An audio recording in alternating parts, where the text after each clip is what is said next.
Today we are going to see about Epistaxis. Now everyone have idea about what is epistaxis. It is the bleeding or the blood which comes out from the nose. There are many causes like idiopathic, trauma or hypertension. So first of all, we will see about causes.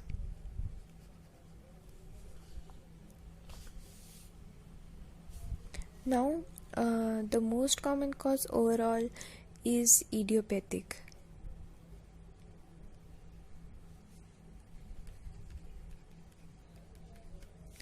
Then, most common in children is due to trauma. They usually go for nose picking. Then most common in young adults. It is also trauma. Same, nose picking. Then most common in young male, which occurs recurrently,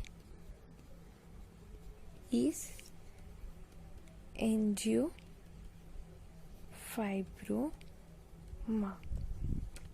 Okay. Now, drugs causing epistaxis are we know the factors which causes clotting. They are coagulants and platelets. So the drugs which will cause epistaxis will be, as usual, anticoagulants and antiplatelets.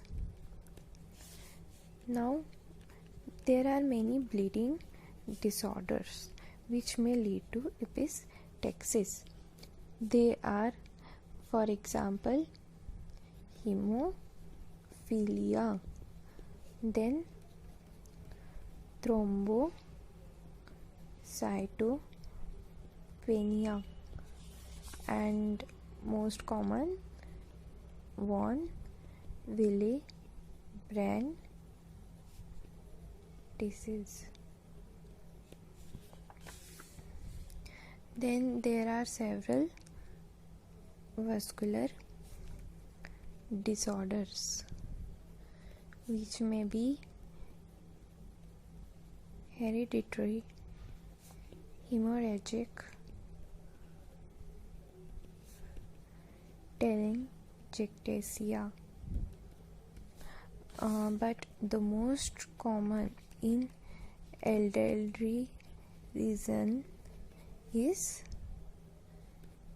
hypertension.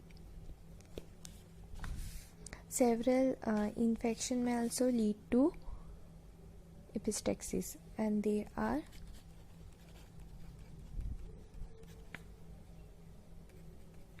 granulomatous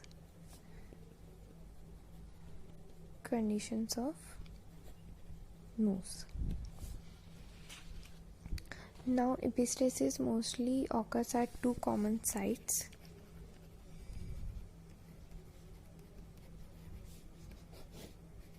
First, we will go for arterial, and next, as usual, will be venous.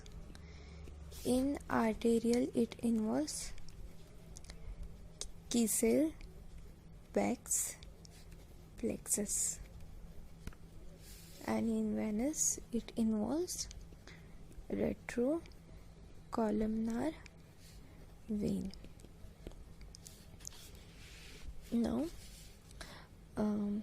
but if it is in venous, if Woodruff's plexus is damaged, then it does not cause epistaxis.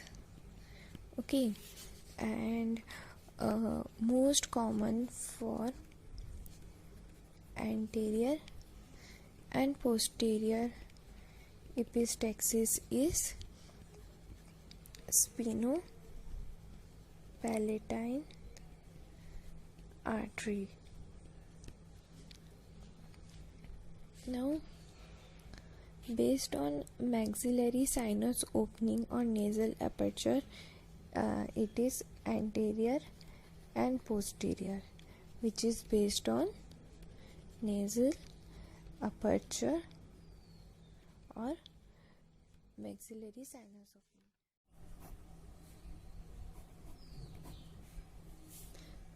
opening.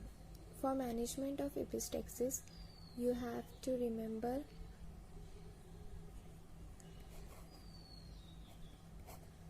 pilot Lily.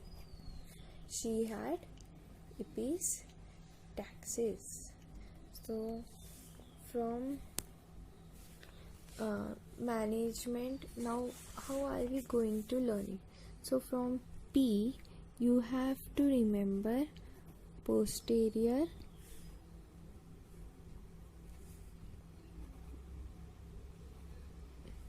nasal packing. Then Lily will be ligation. Ligation, there are two timely, therefore two time it will be ligation, two different arteries. They are spinopalatine artery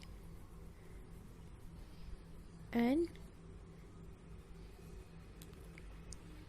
anterior ethmoidal artery.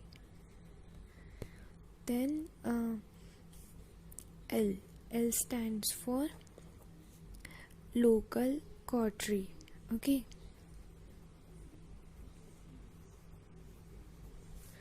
T will be trotters or Hippocratic method. In that we will pinch nose and lean forward. Okay, so now we have this pilot Lily. P for postnasal packing, L for local cautery, T for